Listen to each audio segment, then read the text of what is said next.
Hello, friends. It's so good to have all of you on board with us.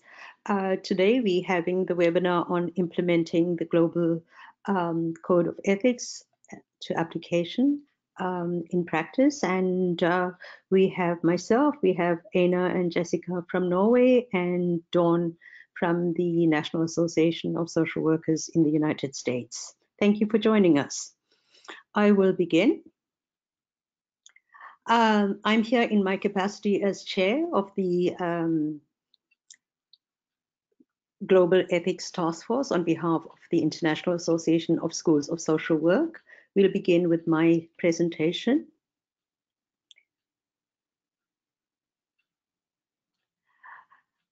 Well, why the review? We started off this review on account of the fact that we adopted the new global definition of social work in 2014. And this definition, unlike previous definitions, was really informed by critical post-colonial theories. And it underscores the importance of structural and participatory approaches to social work education, research, and practice. And it acknowledges the importance of the whole spectrum of assessments and interventions from the micro to the macro level. And I think all the knowledge that we have, the importance of countering Western hegemony and therefore decolonizing ethics. We move into the next slide. The process itself has been extremely difficult, spanning over a 2-year period. And the challenges arose in relation to the fact that there were very wide diversities in views that needed to be accommodated. Latin America actually wanted us to include in the documents extremely radical Marxist language, including workers' means of production and so on. Some Asian countries believe that our global documents, including ethics, reflects too much of an emphasis on social change.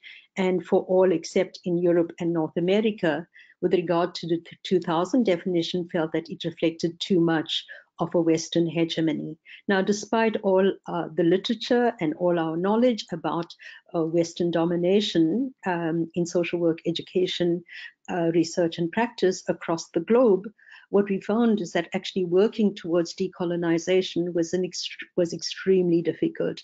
At one point, I asked whether we're in search of the Holy Grail, because although people were critiquing it, it was very difficult to find alternative languages to reflect decolonization. But through various workshops and consultations on a global level with colleagues, we did listen to all voices that sent us recommendations, and we were responsive and engaged to every single one that engaged with us. And we came up with a document that we do believe in the end actually does reflect a decolonized approach to ethics. We had humility enough, even in developing this global document, to understand that there is no one social work that can be applied to every part of the globe. And therefore, like with the global definition, we ask for regional and or national amplifications. As I said, the process has been long, difficult, extremely arduous at times. And if you want, you can read more about that in this forthcoming article that's in your slide. We'll move to the next slide. Thank you. After very protracted, engagement between IFSW and IFSW, we came up with these 9 core principles. IFSW, for reasons of their own, which Dawn will elaborate on, adopted the Global Social Work Ethics document as a brief version, and IASSW, given its particular remit with regard to education and research, adopted a more expanded definition. Now, on the surface, this appears to be rather simple and straightforward, nothing perhaps too different from the codes of ethics or statements of ethical principles that we've seen before. But each one of these principles have been largely problematized, and a new set of principles have been included with regard to the ethical use of technology and social media. Thank you, Nicole. We'll move to the next slide. We live and work in a world of ethical pluralism, and IFSW acknowledges that no code of ethics at whatever level, whether it's institutional, national, regional, or global, can make social workers ethical. We do need to have the moral impulse that needs to intersect with codes of ethics, and we need to be critically reflexive practitioners in all that we do. And Aina and Jessica will talk to us more about that in a short while. We'll move to the next slide.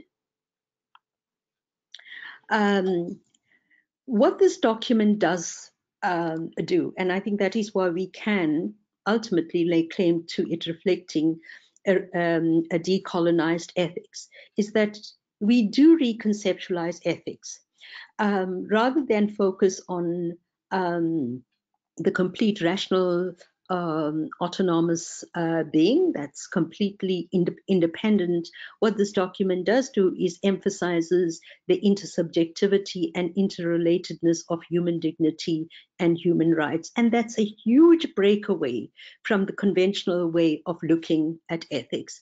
So the document emphasizes the values of being for the other, and Ubuntu, and reciprocity in relationships. It's not just a one-way street where the social worker gives and another person receives. It creates a balance in approach between individual and group rights, and it emphasizes the coexistence of human rights and collective responsibility. And if you know that human rights constructs have always been critiqued for far too individualistically based. Another concept included in this document is that of embodied vulnerability. We recognize that social workers are not fragmented entities. We bring into our teaching, research, and practice context all of our histories, our cultures, values, and so on. And what this document emphasizes is that there must be critical reflection on the relationship between the personal and the professional, and that this relationship is actually the foundation of everyday ethical practice. We are all embedded in societies, and we are dependent on the socio-political, economic, and structural conventions around us. And that in itself renders us vulnerable. Now, in acknowledging vulnerability, it does not negate the freedom and the agency that each one of us possesses. But adopting this kind of approach and acknowledging vulnerability also helps to promote more equal relationships between us and the people that we work with. Note that this document, as the global definition document, does not use the word clients, because we want to try to create more equal relationships between us and the people that we work with.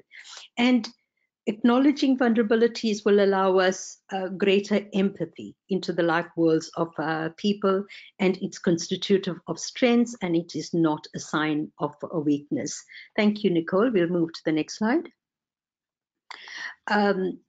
Another mode of achieving the decolonization agenda is by challenging taken for granted assumptions. We've all been in social work classes where we've been taught that, maintaining confidentiality is absolutely sacrosanct in our profession. Now, my consultations with many people in different parts of the world, and a lot of literature talks about how that may have very little salience in many parts of the world where we-centered communitarian living is more important.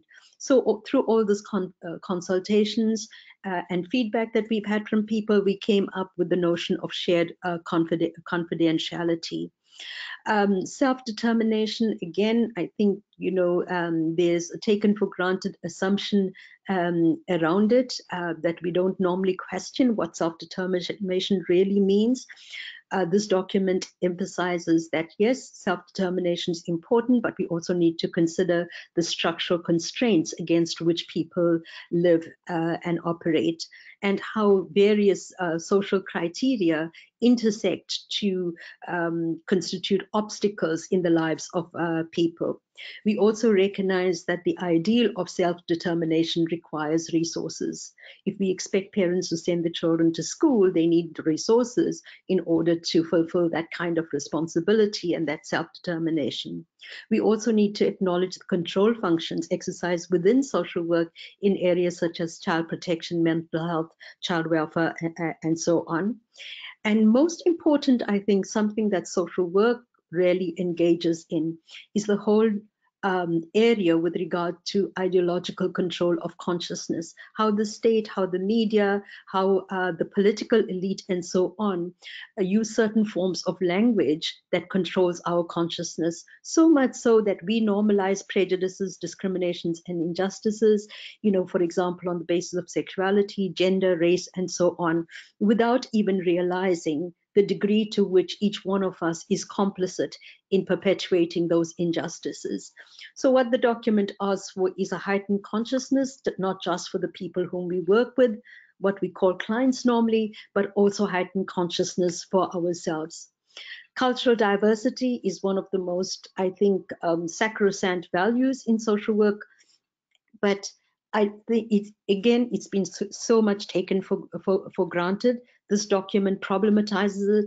It asks us not to construct socioeconomic concerns as cultural issues, not to stretch the boundaries of moral relativism. Given our thrust on the importance of cultural diversity, I think all too often as social workers, we're not willing to take a stand. We stay on the fence, and we're not willing to make pronouncements. The document, together with other global documents, talks about our roles as cultural mediators and how we can engage people in dialogue to and cultural practices that may be harmful of people and violating of their rights. I'm over with my presentation, and now we invite Dawn Hobdy from the National Association of Social Workers, who will take us through her presentation. Welcome, Dawn. Thank you so much, Vishanti. I appreciate that. So what I'd like to do is kind of go back a little bit and talk from the perspective of IFSW and kind of describe how we came to developing a new statement of ethical principles, and then also talk about where we'll go from here. And so, as you may or may not know, the International Federation of Social Workers, also known as IFSW, has always maintained an ethics committee. It's a really important component of the association. The responsibility of the ethics committee is to regularly review its statement of ethical principles, which provides guidance around ethics, and it's for the global social work profession. So that role is extremely important, and specifically, the role of the ethics committee, I guess, expanded when in 2014, as their colleague Vishanti shared, IFSW and IFSW developed a new statement of ethical principle, a new definition of social work, and I'll get into that in just a minute. The ethics committee consists of 5 members representing all 5 regions, and that includes Africa, Asia, and Pacific, Latin America, and the Caribbean and Europe. These are dedicated professionals from around the world who have maintained a strong commitment to global ethics. Next slide. So in 2016, as I stated, I was asked to join this very important committee as the ethics commissioner, also known as the secretary. Our charge at that time was to consider the new global definition of social work that was approved again at the IFSW general meeting and the IASSW general meeting in July of 2014. So again, 2 years later after the definition, we were charged with the task of asking ourselves, did we think that based on the new definition, was it necessary for us to revise the statement of ethical principles? And if we decided that it was necessary to revise the former statement based on this new definition, what should those changes look like? So that's where we began. What was unique about this opportunity to review our statement of ethical principles was that this was the first time that we were being asked to conduct that review in collaboration with IASSW. And I'll refer to IFSW as IF and IASSW as IA moving forward. But again, this was a unique opportunity to join together and collaborate to develop this new language and to ask this question based on the new definition of social work. And so what is the definition of social work? Next slide. For those of you who have not had the opportunity to review the definition is social work is a practice-based profession and an academic discipline that promotes social change and development, social cohesion, and the empowerment and liberation of people. Principles of social justice, human rights, collective responsibility, and respect for diversities are central to social work. Underpinned by theories of social work, social sciences, humanities, and indigenous knowledge, social work engages people and structures to address life changes and enhance well-being. The above definition may be amplified at national or regional levels. So that's the definition. That's where all of this work began. So it is an important definition. I want to applaud Vishanti, but I think she was a part of that working group to actually establish the definition. And so from there, we started to look at what does the definition mean and how does it impact the statement of ethical principles. Next slide. So what I'd like to do now is just give you a little bit of background about the process. And Vishanti touched on it just a bit, but I wanted to share that from the perspective of IFSW. So the first thing is that we provided a survey to the IAIF membership. This was an important piece of this process because we really wanted to get a sense of how our membership was using the statement of ethical principles. What did it mean to them? Were they using it? Were they aware of it, etc.? And what we found out, which was really interesting, was that many of our own membership, and definitely the country organizations throughout the world, were not familiar with the with the statement of ethical principles at all. Some were not aware of it, and then some did not understand how to implement it locally. And so the next thing we did was look at consultation. So in addition to the official survey, which was more of a formal document, we also did some informal consultation where the leadership of IFSW reached out to, throughout their travels, throughout their conferences for the past 2 years, really talked to members and social workers around the world to get a sense of, again, what did they think was a statement of ethical principles? How should it be used? And what are some of the concerns they might have had around the statement? We also really participated in strong communication and collaboration with IA. And as Vishanti stated, it was challenging. However, it was a very important part of this to really talk to each other, figure out what our needs were, and figure out how to collaborate and to come up with this document. And so what I'd like to do now is just go a little bit into the challenges that we had to overcome. One of those challenges was obtaining timely feedback from members. Just again, thinking that we're talking to members from around the world. IFSW membership is based on all the regions, again, around the world. And so getting timely feedback was challenging.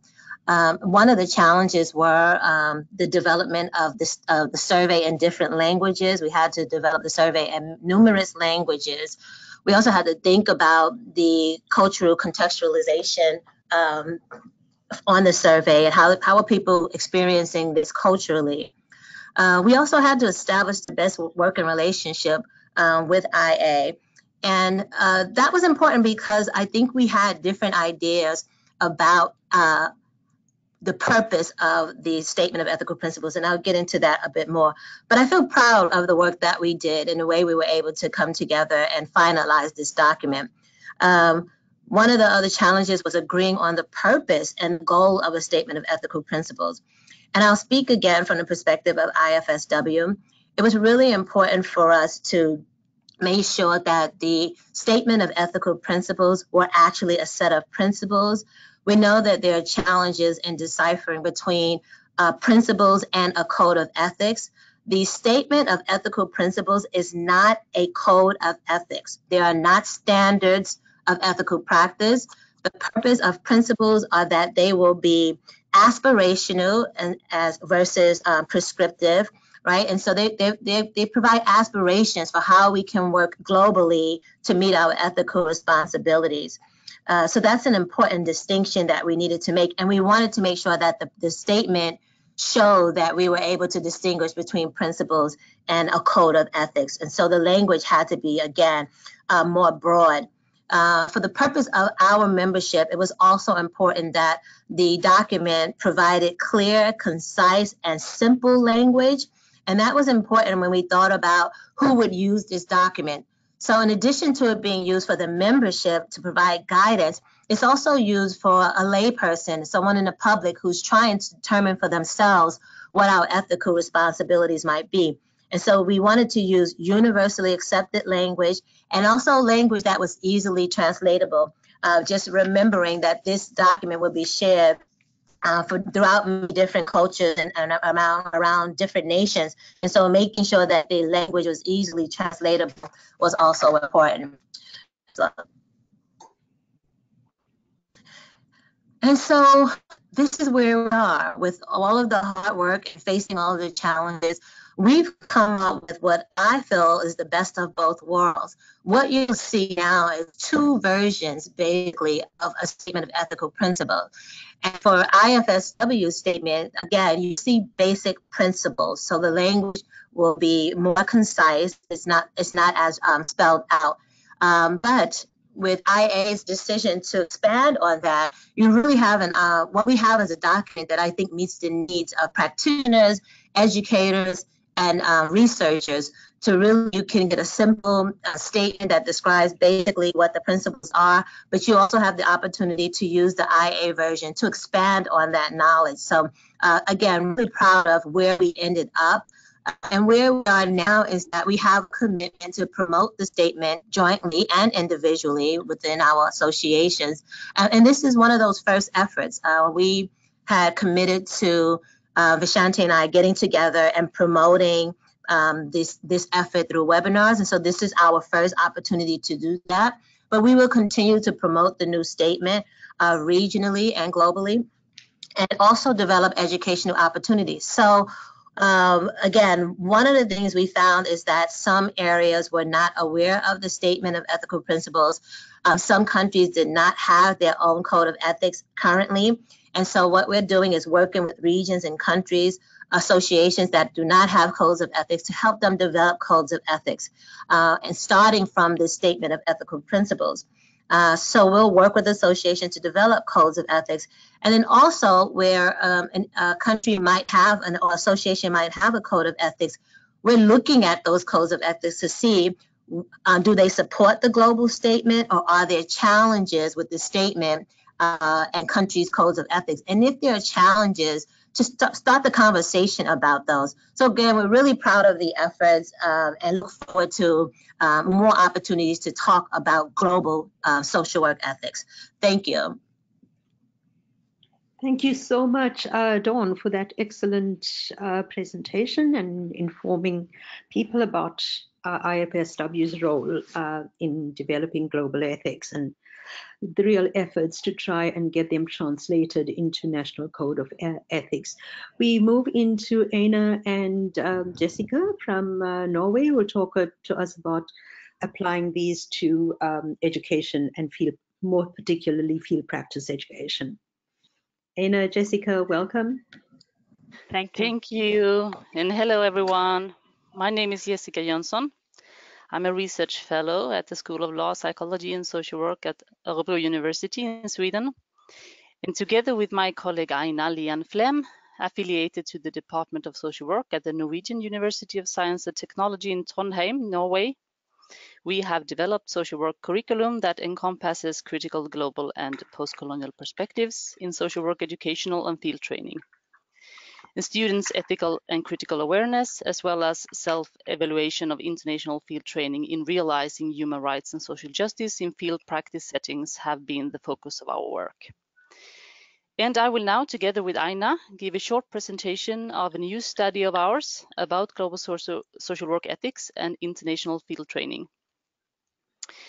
One established global content of social work programs in the Nordic countries is the tradition we have of sending out students to international field training in the Global South for either 3.5 months or in shorter projects of 5 weeks.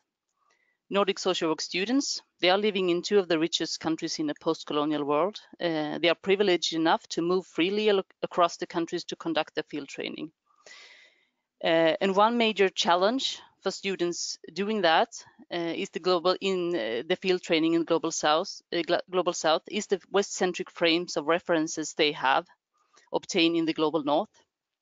This creates challenges for educators of social work to counteract assumptions of us and them by stressing the core values and ethical principles of globalized field of social work. In this study, we make the connections to the global social work ethical principles, which represent decolonization of social work ethics, which discussed by Vishanti earlier in the introduction. Students' ways of thinking about social work and social development produce different ethical practices and outcomes. And as a global profession, we must think carefully about ethics in international field training and the assumptions that guide the actions of students and educators. So in this study, we explore ethics in international field training experienced by Norwegian and Swedish students in social work education and field training in the Global South. Guided by the following questions: what characterize the ethical issues and dilemmas encountered by the students? What are the key ethical challenges for students doing international field training in the Global South? And how can social work educators promote, as we call it, ethical alertness in international field training in the Global South? When traveling to the Global South, students will do that within already existing structure of unequal relations of power and privileges. And both Aina and I, we represent two educators who have over many years put strong emphasis on the need for strengthening critical and global perspectives in today's social work education, in both theoretical courses and professional and field training. And we strongly believe that what students learn at the university will have significant implications for the type of ethical outcomes they achieve during field training. So importantly, as the recently adopted global social work statements of ethical principles recognize a need for social workers in moving away from situating human dignity primarily within the context of autonomy to recognizing the intersubjectivity and interrelatedness of human dignity and human rights, meaning that we are all embedded in societies and dependent on their sociopolitical, economic, and cultural structures and conventions. So accordingly, in this study, we argue that, or for broadening the domain of professional ethics beyond practical dilemmas to more situated approaches along lines of class, gender, and ethnicity, and try to place ethical dilemmas and decisions in a broader social, political, and cultural context. And the empirical illustrations presented in the study is obtained via focus group interviews and document review of field reports, with 24 students in Norway and in Sweden who have conducted the field training in the countries of Bahamas, Cameroon, Colombia, India, Indonesia, Nepal, South Africa, Tanzania, Uganda, the Philippines, and Zambia. And the spoken and written narratives by the students were analyzed by using qualitative content analysis using a 5-step model to identify both themes and to provide a comprehensive understanding of both manifest and latent contents within critical and global perspectives. And the main ethical themes that we found from the empirical material were rediscovering global power relations in everyday encounters, rediscovering professional integrity, redefining educators' obligations in promoting ethical alertness. And the sub-themes related to the main key themes, Aina will elaborate more on, and when she's now going to present some of the results and learnings from our study. Hello, everybody. Here is Aina Lianfrem greeting you from Trondheim, Norway. You have now traveled from Örebro, Sweden to my home country, Norway. I am eager to elaborate more on the findings from our joint study among Norwegian and Swedish students conducting international field training. And as Jessica outlined, 3 key findings are answering our research questions, and the first deals with rediscovering global power relations in everyday encounters. Ethical challenges of poverty, inequality, and social exclusion are ongoing themes. when students refer to their practice. They encountered such challenges when they were dealing with practices creating inequalities, dealing with ambiguities and West-centrism, balancing ethical use of social media, and balancing competing ethical principles. And here we have chosen one narrative from a student working in a prison. She was faced with both structural oppression and social injustice and had to balance to find a solution. Next, please. Once I was in the process of helping one of the youth prisoners to leave the prison, the office clerk claimed a fee from me before the youth could leave. I was caught in a dilemma. Should I deny paying the fee, or should I give in and contribute to the corruption to secure the release of the youth? I concluded that my moral responsibility, first of all, was to secure the release of the young boy, and I decided to pay after bargaining the fee to a smaller amount. Next, please. The second key finding deals with rediscovering professional integrity. In the context of international field training, professional integrity in relation to dual and multiple relationships proved to be relevant to discuss. This in order to understand multiple power dimensions and relations based on class, gender, and ethnicity for the reproduction of inequalities.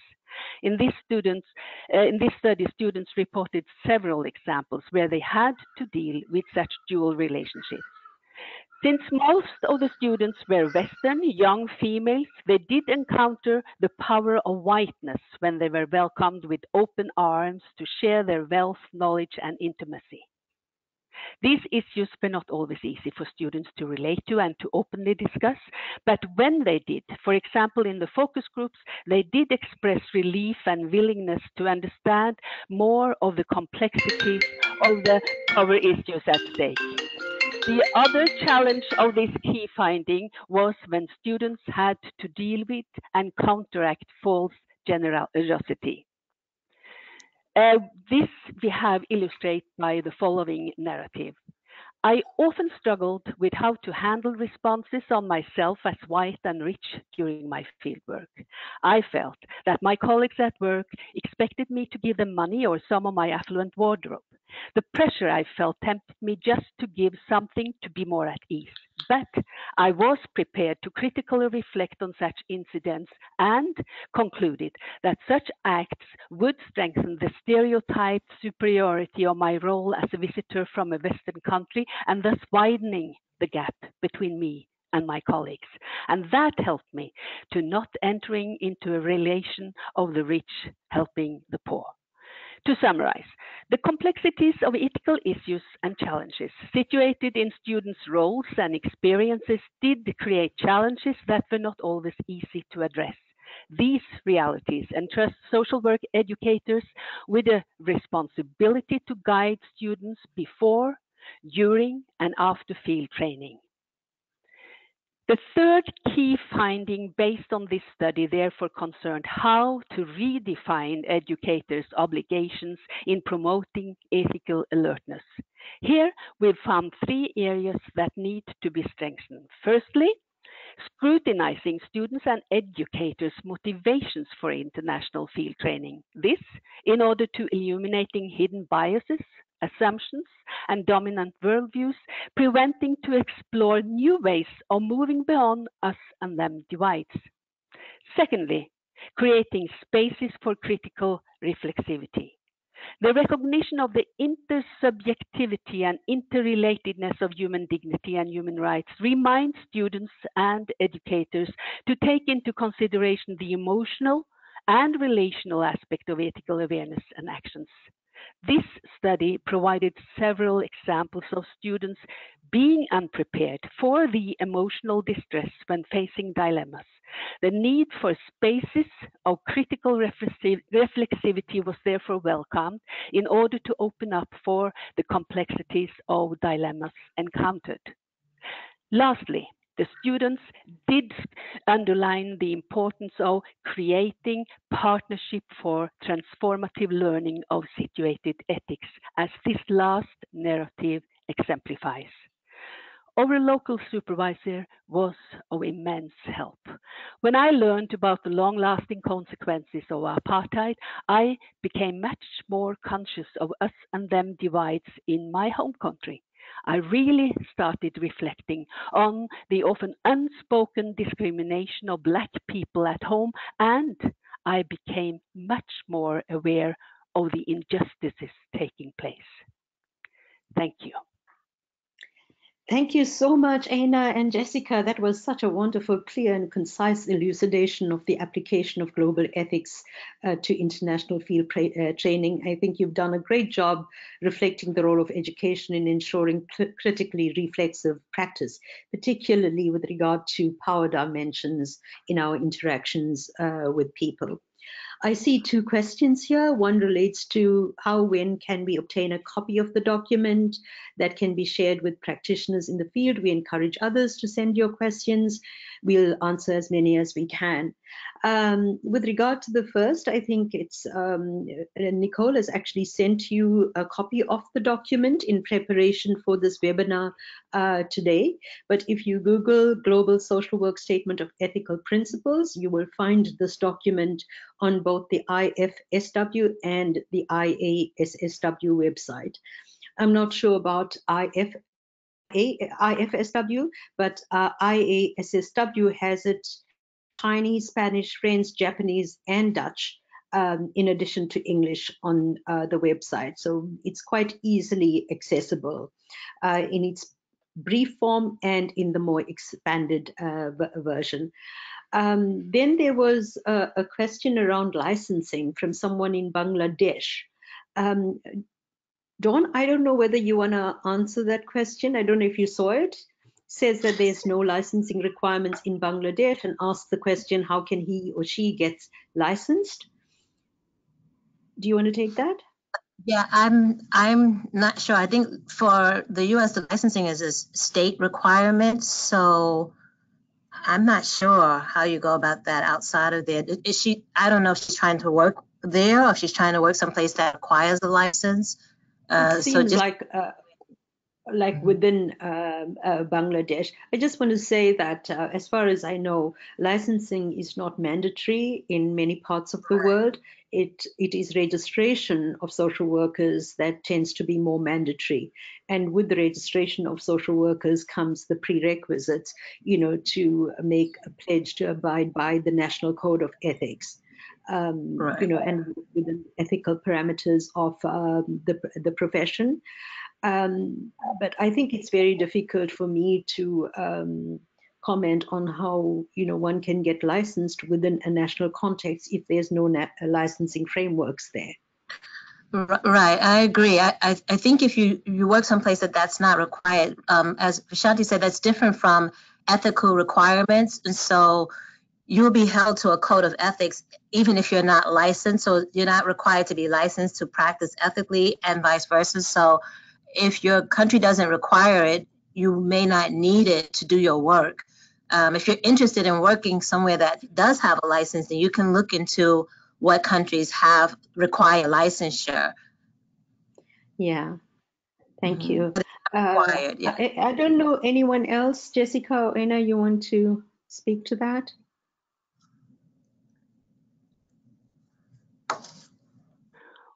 No? Well, I think don't the know, main Aina, point. if you have any.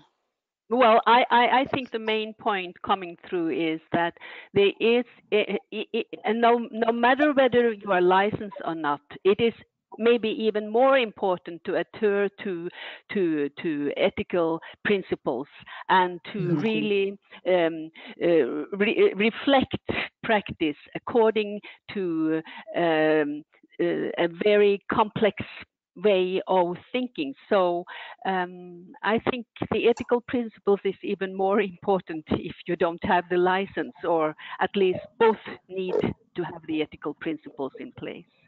Right, I agree. Okay.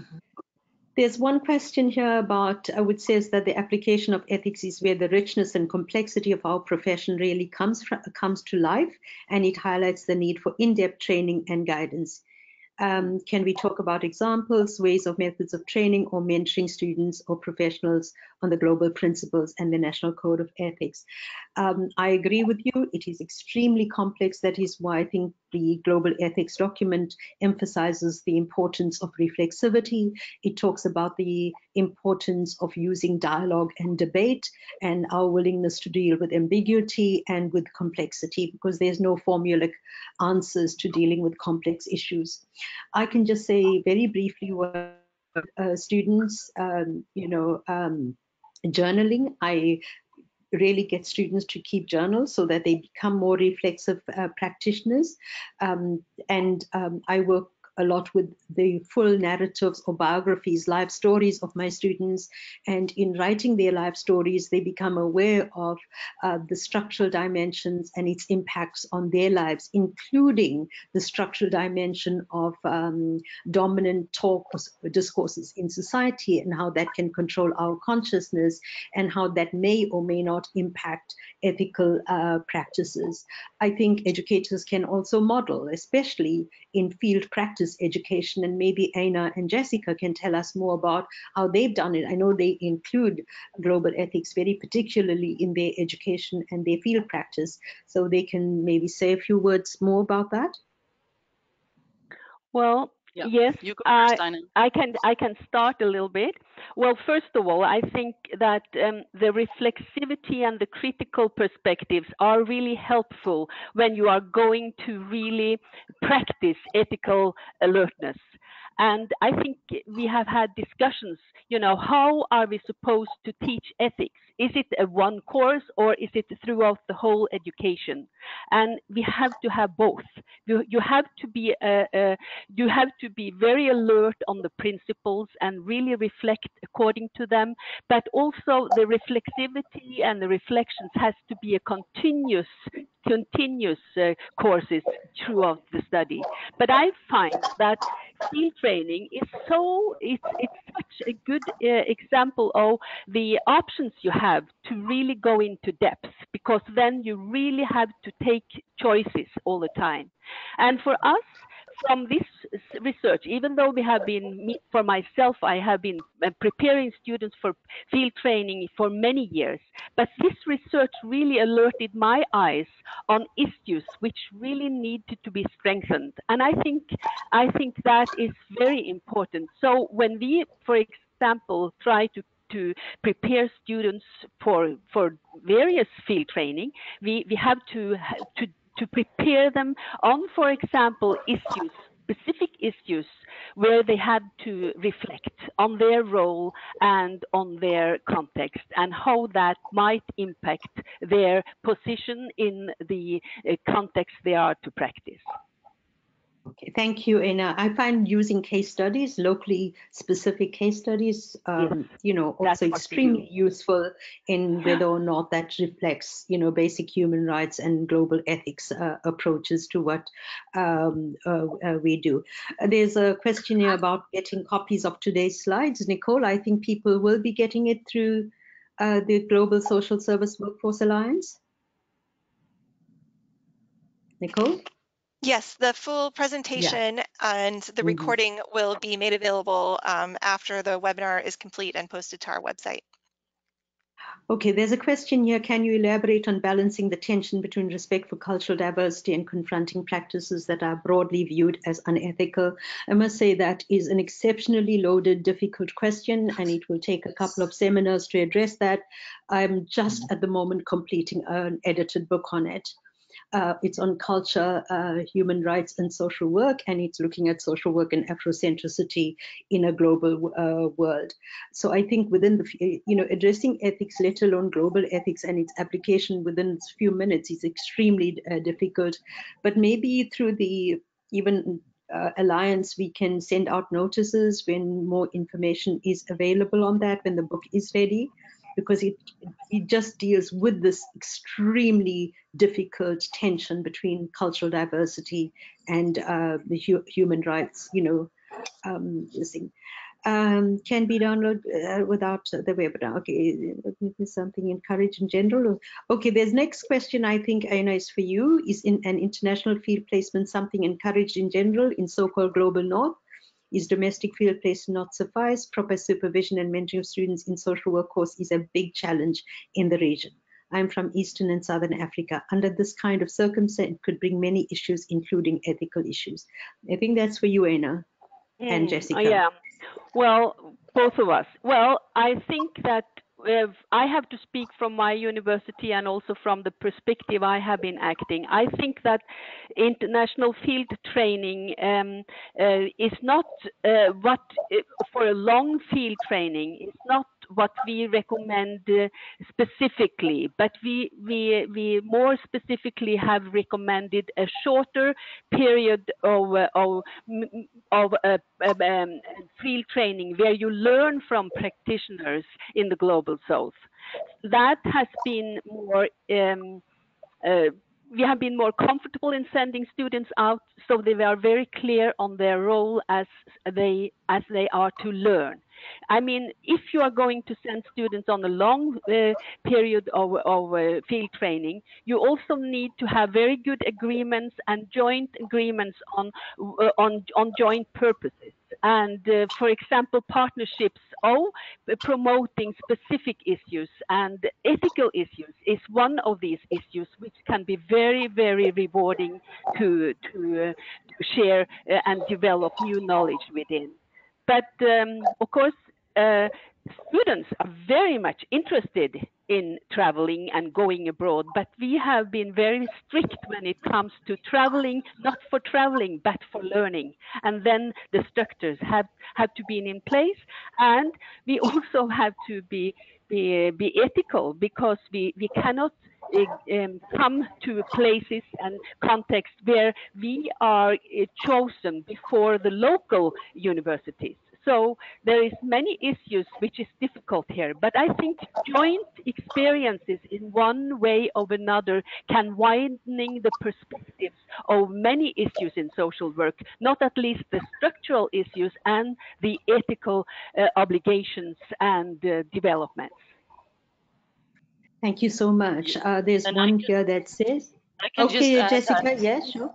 We tend to have I would say in the Nordic countries, maybe an uncritical celebration of just sending out students without not so much critical reflection of the content of doing that. Of course, there are many good examples, but we have tried to look at that, what Aina said about the content, both the forms of the preparation and the following up work, that we need to develop the forms and the content of connecting or relating the theoretical courses and the ethics. Like Aina said, the common goals and share engagements of what are students there to learn together. So and we should follow up that, look at, we have traditionally have 3.5 months, but we have also in Trondheim, you had tried for many years, I think, shorter projects of 5 weeks. So there may be alternative of going out for many months to make shorter projects and fill that with content who can be more influenced by critical reflections or etc. Because we found that many students are eager to work, to share, and to work in joint groups together with the complexities in ethics.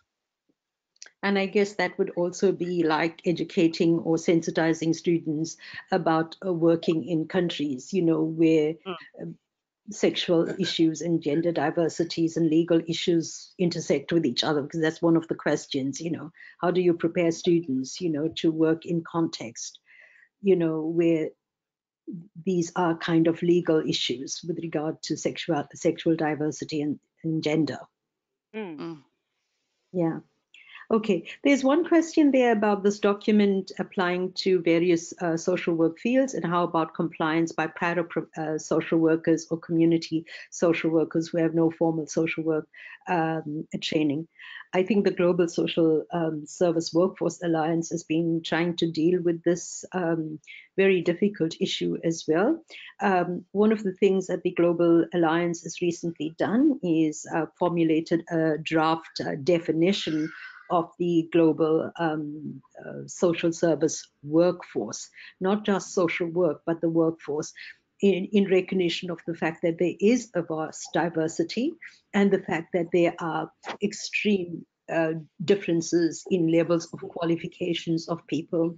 And one of the things that the Alliance, I think, has been trying to promote is the formalization of structures, so that a range of occupations and professions within the social service workforce, can register, can belong to associations, and to be subject to the same levels of professional accountability, particularly upholding, I think, the ethical requisite of doing no harm, even with volunteers.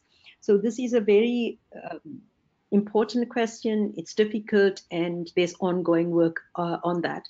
You use the word parasocial workers. In South Africa, we have auxiliary social workers. So we have social workers with the professional university training, and then we have auxiliary social workers.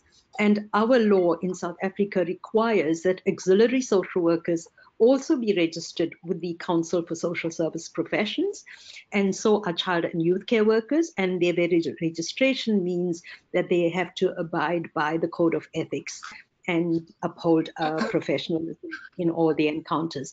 And should they not, then there are mechanisms in place for that to be dealt with.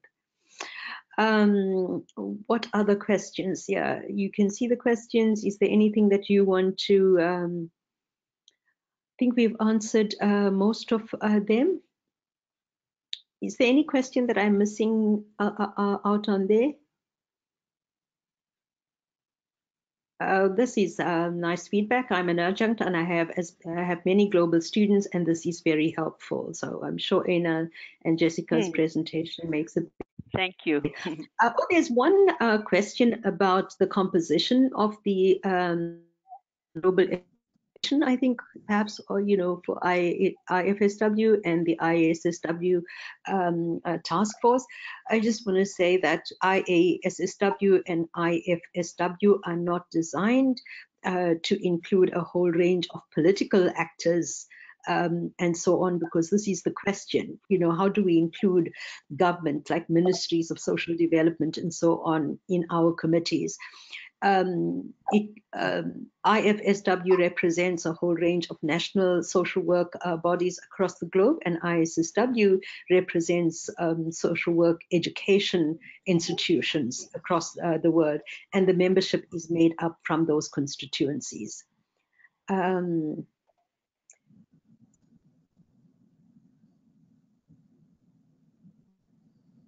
What else?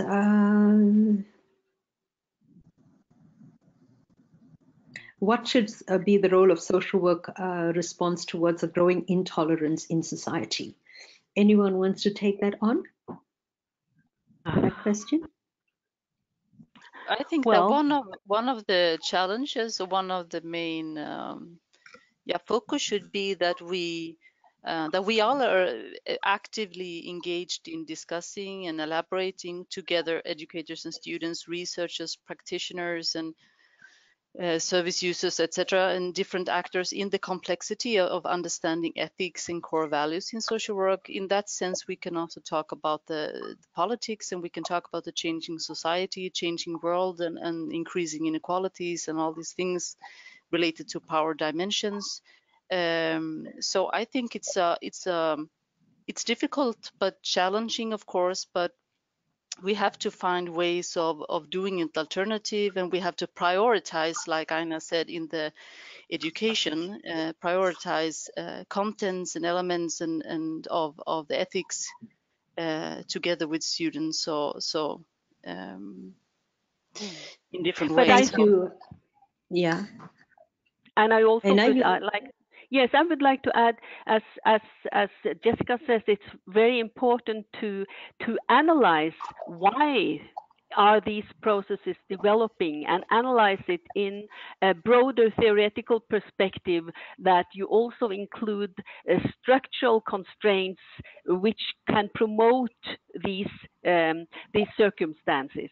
And I think that to elaborate on discrimination very early in the study, and not at least elaborate together with the student group. You know, we don't need to go abroad to find issues of discrimination. We have to elaborate and discuss this, and to put it into a theoretical frame where you don't only sit back and feel guilty, but you have to address and challenge students to look at their privileges and their disadvantages from very early on, to be used to seeing the structural aspects of these processes.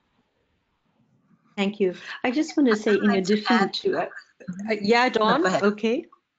No, Go I was ahead. just going to say that I think another thing to consider is actually looking at the principles and what they say. What are our responsibilities around these areas?